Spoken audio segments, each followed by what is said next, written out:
సుమన్ టీవీలో మీ business promotions కోసం ఈ కింది నెంబర్ను సంప్రదించగలరు.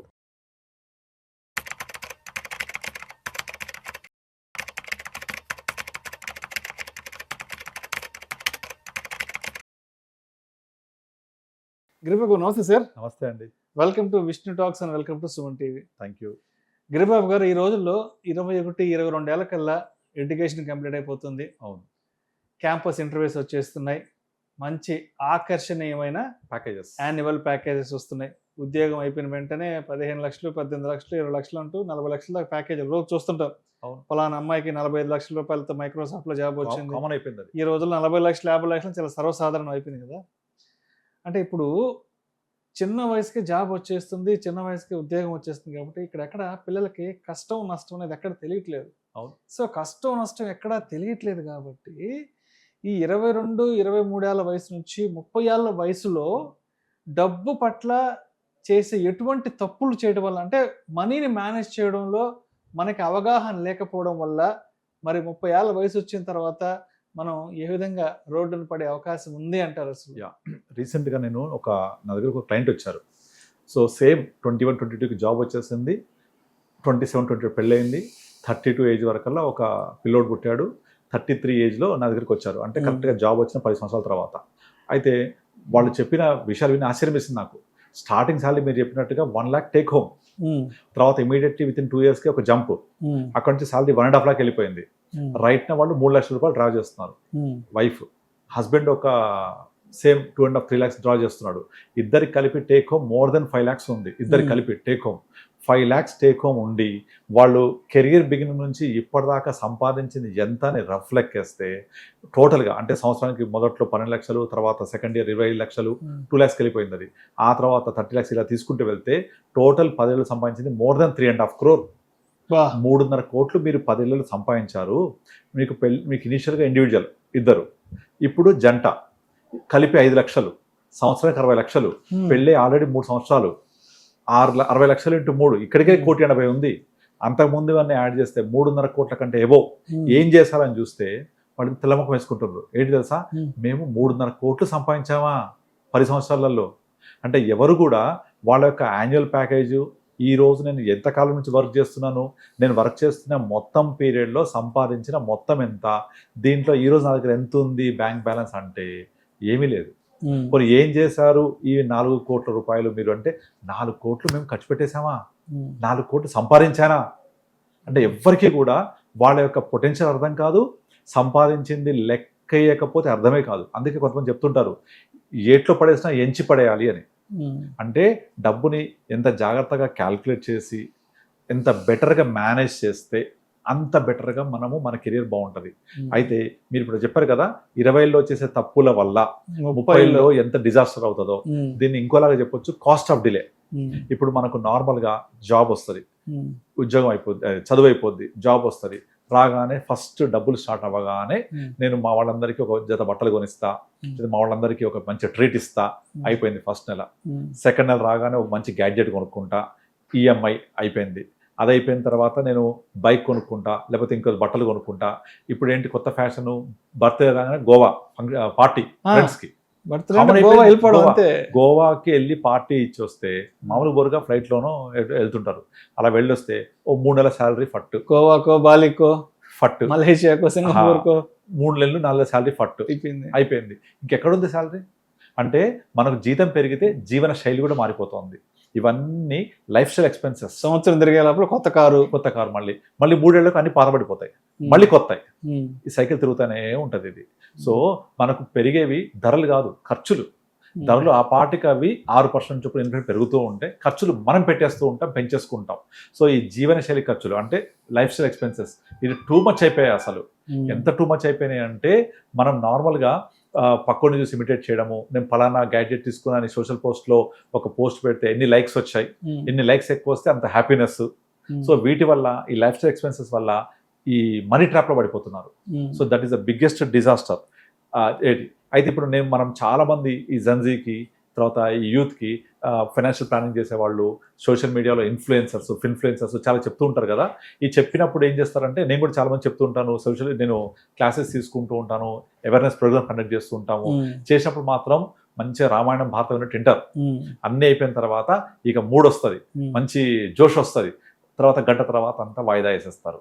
ఇప్పుడు కాదు ఈఎంఐ అయిపోయాక, ఇప్పుడు కాదు ఈ ఖర్చు అయిపోయిన తర్వాత, ఇప్పుడు కాదు ఇది అయిపోయిన తర్వాత. అది ఎప్పటికీ జరగదు. మీరు కనుక 21 ఇయర్స్లో ఒక 22 ఇయర్స్లో ఒక 5,000 ఎస్ఐపి తీసుకున్నారు, ఆ ఎస్ఐపి అలాగే కంటిన్యూ చేశారనుకోండి, మీ 55 ఇయర్స్ వచ్చేప్పటికి మీ 5,000 ద్వారా చేసే ఎస్ఐపి మోర్ దెన్ 2.5 crores అవుతుంది. అదే 22లో కాకుండా 30లోనే మొదలు పెడితే అదే 5,000 అదే 55 ఇయర్స్కి 85 lakhs ఇస్తుంది ఎట్ ద రేట్ ఆఫ్ 12% చొప్పున తీసుకుంటే. అంటే మీరు 22కి 5,000తో మొదలుపెట్టిన దానికి, 30లో అదే 5,000తో మొదలుపెట్టిన దానికి, 22లో మొదలు పెడితే 2.5 crore, 30లో మొదలు పెడితే 85 lakhs. చూసారు ఎంత డిఫరెన్స్ ఉందో? ఇదంతా కాస్ట్ ఆఫ్ డిలే అంటారు. ఈ cost of delay is biggest disaster. ఎంత డిలే చేస్తే అంత కాస్ట్లీ అయిపోతూ ఉంటుంది. తర్వాత ముఖ్యంగా వచ్చేసి నేను వాయిదా వేస్తూ పోతుంటాను. నేను ఇప్పుడు కాదు ఇది అయిపోయాక, అప్పుడు కాదు అది అయిపోయిన తర్వాత వాయిదా వేస్తూ, మనం January 1st రిజర్వేషన్స్ ఉంటాయి కదా, January 7th కల్లా మొత్తం అటకెక్కిపోతాయి కదా. అండ్ అలా అటకెక్కించకుండా మన జాబ్ వచ్చిన మొదటి నెల నుంచే ఎంత డెడికేషన్గా జాబ్ చేస్తున్నామో అంత డెడికేషన్గా మనము ఫైనాన్షియల్ ప్లానింగ్ చేసుకోవాలి, చేసుకొని కొంత సేవింగ్స్లోకి పెట్టుకోవాలి. అలా చేయరు. తర్వాత క్రెడిట్ కార్డు, దాన్ని ఒక ఆదాయంగా ఫీల్ అవుతూ ఉంటారు. క్రెడిట్ కార్డ్ జేబులో ఉంటే నా అంత రాజా లేడు, నా అంత ఇది లేదు, గీకేటప్పుడు ఒక ఫీలింగ్ వస్తుంది, ప్రైడ్ వస్తుంది, కట్టేటప్పుడు చుక్కలు కనపడతాయి కదా. ఇక పొరపాటున క్రెడిట్ కార్డు కనుక టైంకి కట్టలేదో అదొక బిగ్గెస్ట్ డిజాస్టర్. 36% వడ్డీ ఉంటుంది. అండ్ చాలా మంది ఏం చేస్తారు, క్రెడిట్ కార్డు మీద వస్తువులు కొని దాన్ని ఈఎంఐ కన్వర్ట్ చేసేస్తూ ఉంటారు. ప్రాసెసింగ్ ఫీ కదా అనుకుంటారు. కానీ దాంట్లో హిడెన్ ఎన్ని ఉంటాయి తెలుసా? పొరపాటున ఒక్క మీరు ఇన్స్టాల్మెంట్ మిస్ అవ్వండి, చుక్కలు కనపడతాయి. మీరు క్రెడిట్ కార్డులో కనుక ఓన్లీ మినిమం బ్యాలెన్స్ కట్టుకుంటూ వెళ్తే 1,00,000 రూపాయలు క్లియర్ చేయాలంటే ఎన్ని ఇయర్స్ పడుతుంది తెలుసా? ఓన్లీ మినిమం బ్యాలెన్స్ కట్టుకుని వెళ్తే 6 years పడుతుంది. ఆ 1 lakhకి వాడికి మనం ఒక 4-5 lakhs ఎక్స్ట్రా కట్టేస్తాం. ఈ మినిమం బ్యాలెన్స్ కట్టేస్తే ఆ నెలకు తీరిపోయింది అనుకుంటాం, సివిల్ ఎఫెక్ట్ కాదనుకుంటాం. కానీ దానివల్ల మనం ఎంత ఇంట్రెస్ట్ కడుతున్నాం అంటే టూ మచ్, 36% to 40% ఉంటుంది. Very very high. దీన్ని వీళ్ళు ఏమనుకుంటారు, మా ఆదాయం లాగా ఫీల్ అవుతుంటారు. క్రెడిట్ కార్డ్ అంటే ఒక అసెట్ లాగా ఫీల్ అవుతారు. ఇది అసెట్ కాదు, బిగ్గెస్ట్ లయబిలిటీ. క్రెడిట్ కార్డ్కి 2 వైపులా 10 ఉండే కత్తి లాంటిది. అది ఎంత బాగా వాడుకుంటే ఎంత హెల్ప్ అవుద్దో, కొంచెం డిసిప్లిన్ మిస్ అయిందా అదే కత్తి దిగుద్ది కూడా. ఫాలింగ్ నైఫ్ లాంటిది, అలా ఎప్పుడు చేయకూడదు. సో ఇంకోటి అన్నోన్ ఇన్వెస్ట్మెంట్స్. ఇప్పుడు చాలా మంది ఏం చేస్తారు, సోషల్ మీడియాలో మనం చూస్తూ ఉంటాం, పలానా స్టాక్ కొంటే ఇన్ని సంవత్సరాల్లో ఇంత అయింది అని చెప్తుంటారు. తర్వాత క్రిప్టో కరెన్సీ, తర్వాత రీసెంట్గా last year back defence stocks, తర్వాత అంతకుముందు స్మాల్ క్యాప్స్, ఇవి వెనక పరిగెడుతూ ఉంటారు. ఇలా వెనక పరిగెట్టి they will try to buy recent returns. అందుకే చాలా మంది దగ్గరికి వచ్చి వాళ్ళ పోర్ట్ఫోలియో చూపిస్తే అన్ని రీసెంట్ రిటర్న్సే ఉంటాయి. అంటే they buy the past performance కొనేసుకుంటూ ఉంటారు. పలానా ఫండ్ పెరిగింది, పలానా ఫండ్ 3 ఏళ్ళు పెరిగింది, పలానా ఫండ్ వీళ్ళు చెప్పారు, ఈ కొనేస్తూ ఉంటారు. మళ్ళీ డెఫినెట్లీ అవి రిపీట్ కావు. ఎప్పుడు కూడా విన్నర్స్ రొటేట్ అవుతూ ఉంటారు. ఒక 2 years బ్యాక్ క్రిప్టో కరెన్సీ ఎంత ఉండే, టూ మచ్ ఉంటుండే. అలాగే మనకు ఇప్పుడు గేమింగ్ యాప్స్ ఉన్నాయి. ఎంత మనకు ఇండియాలో మొత్తంలో మ్యూచువల్ ఫండ్ ఇన్వెస్టర్స్ 5 కోట్లు ఉంటే, డిమాట్ అకౌంట్స్ 12 crores ఉంటే, ఈ బెట్టింగ్ యాప్స్లో ఉన్న వాళ్ళు, మీకు డ్రీమ్ 11 ఉంది కదా, డ్రీమ్ 11 అకౌంట్స్ 29 కోట్లు. అది పుట్టిందే 2015 తర్వాత. డ్రీమ్ 11 అనే ఒక యాప్, గేమింగ్ యాప్. ఆ 10 సంవత్సరాలలో 29 కోట్లు వెళ్ళిపోయింది. మ్యూచువల్ ఫండ్స్ 40 సంవత్సరాల నుంచి వచ్చింది 5 కోట్లు కూడా లేదు. డిమాట్ అకౌంట్స్ ఇన్ని సంవత్సరాల నుంచి 10 కోట్లు, ఇప్పుడు దాటింది 10-12 కోట్లు. బట్ ఈ బెట్టింగ్ యాప్స్ 29 crores. అంటే అందరికీ క్విక్ మనీ కావాలి, ఫాస్ట్గా డబ్బులు వచ్చేయాలి. ఎప్పుడు జరగదు అది. సో ఏ టైంలో రావాల్సింది ఆ టైంలో రావాలి. అలా కాకుండా మీకు 20లో రావాలనుకుంటే 60లో రావాల్సిన అంబులెన్స్ 30లో వచ్చేస్తుంది. సో ఎట్టి పరిస్థితుల్లో దాని ప్రధానికి ఒక నిర్దిష్టమైన వేగం ఉంటుంది, నిర్దిష్టమైన రేట్ ఆఫ్ రిటర్న్ ఉంటుంది. నేను కనుక ఒక లాంగ్ టర్మ్ ఇన్వెస్ట్ చేయాలి అంటే స్మాల్ క్యాప్స్ పెట్టుకోవాలి.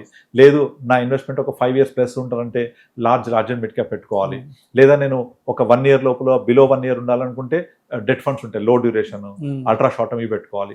అబోవ్ 1 year అంటే బ్యాలెన్స్ అడ్వాంటేజ్ ఫండ్స్, 2 years అట్లా ఉంటే హైబ్రిడ్ ఫండ్స్. ఇలా మన టైం ప్రకారం ఇన్వెస్ట్ చేయాలి తప్ప రీసెంట్గా పెరిగింది కదా, నా దగ్గరికి ఒక క్లయింట్ వచ్చాడు, నాకు అసలు రిస్క్ వద్దు, నాకు మ్యూచువల్ ఫండ్స్లో వోలటాలిటీ వద్దు అని చెప్పి అతను మొత్తం ఏం చేశాడు తెలుసా, తీసుకెళ్ళి స్మాల్ క్యాప్ పెట్టేశాడు. ఎందుకంటే స్మాల్ క్యాప్ అంతా పెరిగింది చూసి కొనేశాడంట. కానీ స్మాల్ క్యాప్ అనేది ఒక వోలటాలిటీ ఇండెక్స్లో ఉంటుంది, వోలటాలిటీగా ఉంటుంది విషయం కూడా అర్థం కాదు వాళ్ళకు. కానీ రీసెంట్ రిటర్న్స్ కావాలి, అలా రీసెంట్ రిటర్న్స్ పర్చేస్ చేస్తుంటారు. అండ్ ఇంకొక పెద్ద మిస్టేక్ ఏంటంటే చాలా మంది ఇన్సూరెన్స్ని ఒక ఇన్వెస్ట్మెంట్ లాగా బై చేస్తూ ఉంటారు.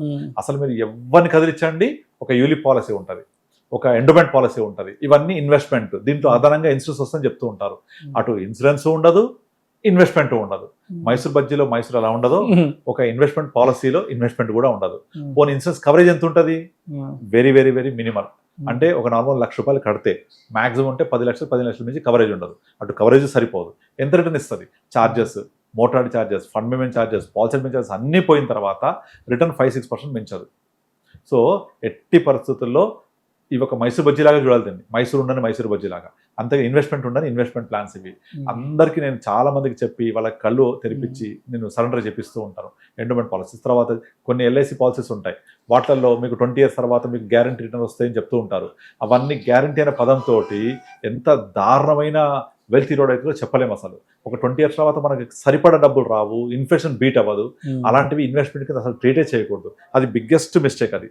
తర్వాత సోషల్ మీడియా ఇన్ఫ్లుయెన్స్.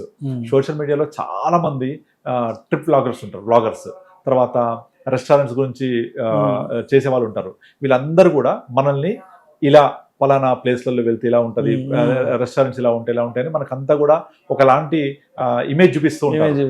కానీ దాని వెనక ఉండే ఖర్చు, ఆ ఖర్చును పెట్టగలిగే స్తోమత చెక్ చేసుకోకుండా మనం వెళ్ళి క్రెడిట్ కార్డు ఉంది కదా అని గీకేసి ట్రిప్పులు తిరిగేసి రెస్టారెంట్కి వెళ్ళినామంటే మీరు అన్నట్టుగా 20 తర్వాత 30లో వచ్చే లైఫ్ ఎంత ఉంటుందో చెప్పలేము అసలు. చాలా డిజాస్టర్ ఉంటుంది. కనుక ఎట్టి పరిస్థితుల్లో ఆ విధంగా మనము ఈ సోషల్ మీడియా ఇన్ఫ్లుయెన్స్ తోటి డెసిషన్స్ తీసుకోవద్దు. ఎట్టి పరిస్థితుల్లో మనకి ఏం కావాలి, ఎంత కంఫర్ట్లో ఉంటాయి, ఇవి మనం చూసుకోవాలి. ఇంకా ఇంపార్టెంట్ థింగ్ ఏంటంటే వీళ్ళు మిస్టేక్ చేసేది, they don't invest on themselves. అన్నిటికన్నా ముఖ్యంగా మన మీద మనం ఇన్వెస్ట్ చేసుకోవాలి. అంటే మీ యొక్క నైపుణ్యాలు పెంచుకోవాలి, స్కిల్స్ ఇంప్రూవ్ చేసుకోవాలి, కొత్త కోర్సెస్ ఉంటే కోర్సెస్ చేయాలి, ఇంకా ఏదైనా మనము మన కెరియర్ పరంగా హెల్ప్ అయ్యే కొన్ని కోర్సెస్ ఉంటే కోర్సెస్ చేయాలి. అలా కోర్స్ చేస్తూ మన నైపుణ్యం పెంచుకొని ఎట్టి పరిస్థితుల్లో బెటర్గా మనము ప్రజెంట్ చేసుకోవడానికి ప్లాన్ చేయాలి. తర్వాత మన హెల్త్ మీద శ్రద్ధ చూపించాలి. ఫిట్నెస్ అనేది చాలా మంది ఖర్చు కింద భావిస్తారు. ఖర్చు కాదు, అదొక పెట్టుబడి. ఇలా మన సొంత గనక చేసుకోకపోతే ఎట్టి పరిస్థితుల్లో మనము ఈ 20లో చేసే ఈ తప్పులన్నీ 30లో అనుభవంలోకి వస్తాయి. ఇప్పుడు నేను చెప్పినట్టుగా 10 years తర్వాత నుంచి మీరు ఎంత సంపాదించాలని చూస్తే కోట్లలో ఉంటుంది, చేతి నుంచి 10 లక్షలు ఉండవు. అలా అని వీళ్ళేం డబ్బులు వృధా ఖర్చు పెట్టరు, ఎక్కడ పోతున్నా అర్థం కాదు. ఏంటంటే ప్రాపర్ ప్లానింగ్ ఉండదు. మీరు నార్మల్గా ఒక బడ్జెట్ ఉంటుంది కదా, మీకు వచ్చిన శాలరీ మొదటి డే నుంచి మీరు బుక్ మీద రాసుకుంటూ రండి, మీకు ప్రాపర్గా అర్థమవుతాయి నేను ఎక్కడ తప్పు చేస్తున్నాను, ఎక్కడ అన్నెసెసరీ ఎక్స్పెండిచర్ చేస్తున్నాను అని. ఆ అన్నెసెసరీ ఎక్స్పెండిచర్ కట్ చేస్తే ఆటోమేటిక్గా ప్రొడక్టివ్ ఎక్స్పెండిచర్ అయిపోతుంది. అందుకే మీకు అవసరం లేనివి కొనుక్కుంటూ పోతే అవసరం ఉన్నాయి అమ్మాల్సి వస్తూ ఉంటుంది. అలా కాకుండా 20sలో చేసే ఈ ప్రాపర్ ఇన్వెస్ట్మెంట్, ప్రాపర్ ప్లానింగ్ మీకు 30sలో కాదు 40s, 50s, 60sలో కూడా ఒక ప్రాపర్ లైఫ్ ఇస్తుంది. కనుక ఎట్టి పరిస్థితుల్లో మీరు ఇటువంటి మిస్టేక్ చేయొద్దు. Right sir, right sir. Thank you sir, thank you so much Giribabu garu. Thank you అండి.